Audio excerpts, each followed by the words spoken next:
سڵاو هاوڕێیان بەخێربێن و لابانەمیتان لەگەڵ چەنالی زابانی یونیڤرسەم لەو ڤیدیۆی باسی تۆزێکشتی جیاوازتان بۆ دەکەم کە کۆمپانیای ئەپڵ لە ڕووی پرۆسێسەرەکانەوە بۆ شێوەیەنیە کە ئێستا هەموو دیعاە و هەموو شتەکانی بۆ دەکات کە ئەو ژمارەیەکە لە بازار و هیچ ڕکابەرێکی نییە. هەروە لایکی ڤیدیۆکە لەبیر مەکەن لەگە سەبسکرایبی چەناڵەکە و لە خوارەوەش لینکی ئینستاگرامتان بۆ دادێن بۆ ئەو کەسانەی کە حەزیان لە ڤیدیۆ درێژ نییە یان حەزیان لێ نییە بە تەفاسیل مۆزوعەکان بزانن هەوڵ دەدەم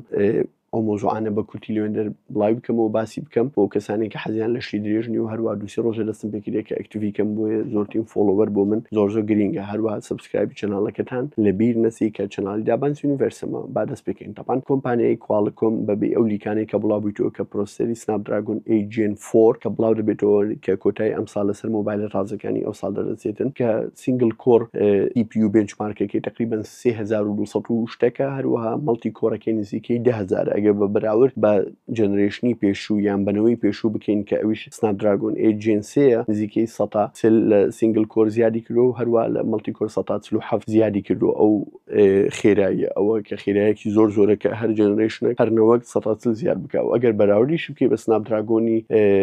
کۆنەکانی تر ئەوە هەر زۆر زیاتری کردو. هەروە ئەگەر بەراوردیش بکەی بە پرۆسێسەرە تازەکەی کۆمپانی ئەپڵ کە A18 بایۆنێک چیپ کە لە کۆنگرەی نۆی 2024 ئەو ساڵکە لە ئایفۆن تازەکان و پرۆوانە بەردەستە نزیکەی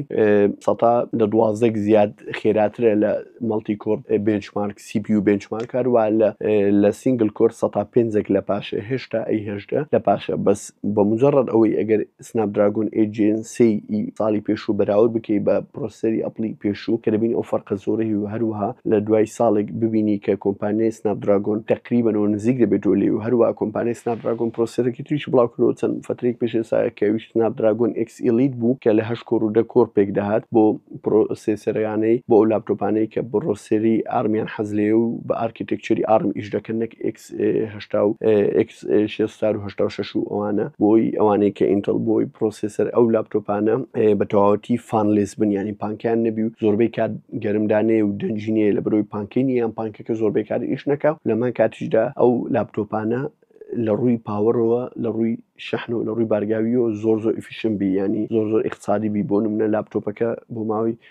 شەحنێکی 20 ساعت بەشت دەکات. ئێستا تاکەشت کە ئەوەی کە سنابدراگۆن Gen 3 کە تۆزێک مشکلی بۆ دروست دەبیتن و لەوانەیە هێشتا بە دیار نەکەویتن چکە ئەوانە هەمووی دەنگویەکە بڵاو بۆتەوە کە ئەویش لە ڕووی بارگاویە ئایا ئەو خێرای زۆرە دەداتێ ئەو پرۆسیسەرە گەرمدادێ یان نە و کە گەرمیش داهات بارگاوێکیەوە بە خێرای زۆر لێتە خوارێ یان چکە ئەگەر بەراوردی Gen 3 بکەین Gen 3 زۆر باش بوو بەس بە Gen 2 کە ئەمن هەردووشی ئەوە دوو هەردوو لاپتۆم هەبووە مۆبایلی کە ئەو هەردووچی لەسەر بووە Gen 2 لە شەحن وێران بوو Gen 3 لە شەحن پێرفێک بوو حتا لە ئیچارەکەش باشە لە چارەکەش تە شەحنی زیاتر لێتە خوارێ لە چاو سەیەکە لە بەرەوەی سەیەکە زۆر ئیفیشن بوو لە ڕووی شەحنەوە بە هیچ نەوەک مۆبایلەکان شەحنی نەداتە خوارێ و هەروە ئەو ساڵیشدا بێ کە گەلاکسی تازە دەچین گەلاکسی S25 ئەڵترا کە پرۆسەری هەر سنابدراگۆن Gen 3 لەسەر دەبی مێد فۆر گەلاکسی لەوانەیە خێراتریش بی لەو پرۆسێسەرەی کە ئەوی ئەمن لە بیداری ڤیدیۆیەکە باسم کرد کە ئۆڤەرکلۆکی بۆ کرا. ئیتر ئەو قسانەی کە بۆتان باز دەکەم بەرەو چێ دەڕواتن کاتی خۆی کە کۆمپانیای ئەپڵ پرۆسەری دروست دەکرد بۆ نیزامی iOS و iOS کە نیزامێکی زۆر خاو و کاتی خۆی کە کۆمپانیای ئەپڵ پرۆسەری دروست دەکرد لە بیدایەت و ئەتا ئێستا کە ئەو پرۆسەران دروست دەکرد بۆ سیستەمی iOS کە سیستەمی iOS سیستەمێکی زۆر ینی قەبارەی بچووکە و لە هەمان کاتیشدا سیستەمێکی بچووکە بە بەراورد بە ئەندروید ئیتر وزائیدەن هاروێر و سۆفێر لەلایەن هەمان کۆمپانیا دروست دەکرا بۆیە مۆبایلەکانی ساڕوغ بوون بە نسبەت مۆبایلەکانی ئەندروید بیدار زۆر خاو خەیسک بوون بە ماوەی کەم خاو دەبوونەوە زۆر. ئێستا ئەو شتە بە شێوەیەکی زۆر تقریبا نەماوە. ئەوە یەک دوو ئێست کۆمپانیایەکانی کە پرۆسەر دروست دەکەن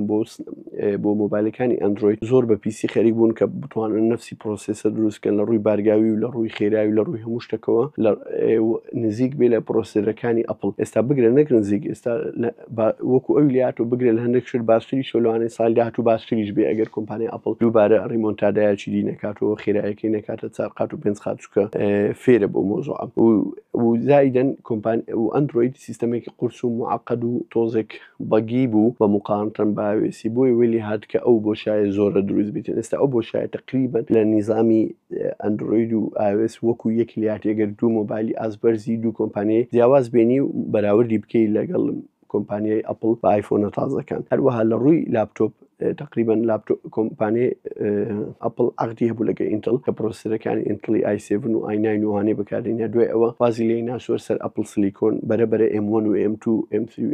M1 Pro ماکس و ئەڵترا وانەی بڵاوکردوێت سە بەتەواتی وازی لە ئینتڵ هێناوە بۆی ئەو پرۆسەرانەی وەکو تەفڕەک بوون شۆڕشێک بوون کە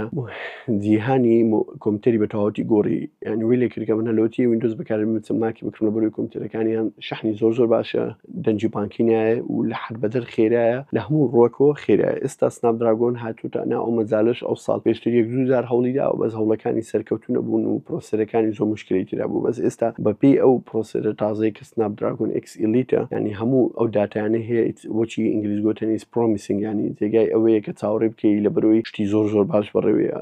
زۆر کۆمپانیە ئەسوسە، دێڵە، ئیسەرە، سامسونگە هەمویان لاپتۆپیان دروست کرد بۆ پرۆسەر تازەی سنابدراگۆن و ئەو جێنێرێشنی یەکەمەنەوەی یەکەمە لەوانەیە هێندە خەلەیەکی دابی هەموو ئاپەک نەیتڤلی بەتەواتی ئیش لەسەر نەکا، پێویستی بە ئیمولێتەر بیان ئاپەکە دەبی دووبار لەگەڵ جەماعەتی دیڤلۆپەرەکان کۆمپانیای سنابدراگۆن دابنیشی ئاپەکەی دووبار ئارکیتێکچەرەکەی بگۆڕی بۆی لەسەر ئارم ئیش بکاتن. بەس ئەگەر بۆ خێرایی کە سنابدراگۆن هاتیتە ناو مەجالی پرۆسێسەری کۆمپیوتەر و پرۆسێسەری مۆبایل و بۆ خێرایە بەردەوامی بگرێ وەک نەکە وەکو ئەپڵی لێدێ لە ئەپڵیش باشتر دەبێ ئەگەر ئەپڵ بۆ خێرایی خۆی ئێستا بەردەوام بێ. ئیتر بۆیە شۆڕشێکی زۆر باش بەڕێوەی لەو مەجال و لە هەمان کاتیشدا بۆیە هەموو شەریکات و هەموو خەڵک دەڵێ ئەگەر یەک کۆمپانیا باڵادەست بێ بازار قەت تەتەوڕ ناکە بەرەو پێشناسی وەکو کۆمپانیای ئینتڵ کە باڵادەست بوو لە مەجالی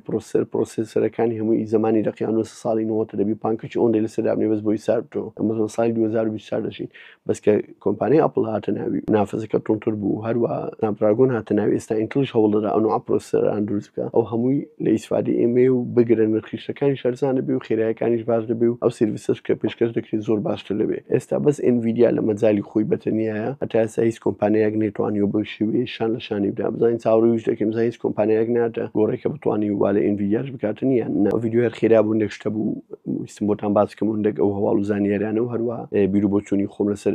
ئەوەی کە داهاتووی پرۆسێسەرەکان و چیپسێتەکان چی بەسەر دێ. هەروە لایکی ئەو ڤیدیۆ لەبیر مەکەن لەگە سبسکرایبی چەناڵەکە و دووبارە وەک پێم گوتن دەتوان لە ئینستاگرام فۆڵۆم بکەن، شتی زۆر خۆش و کورت و تازە بەڕێوەیە. هەروەها خواتان لەگەڵ.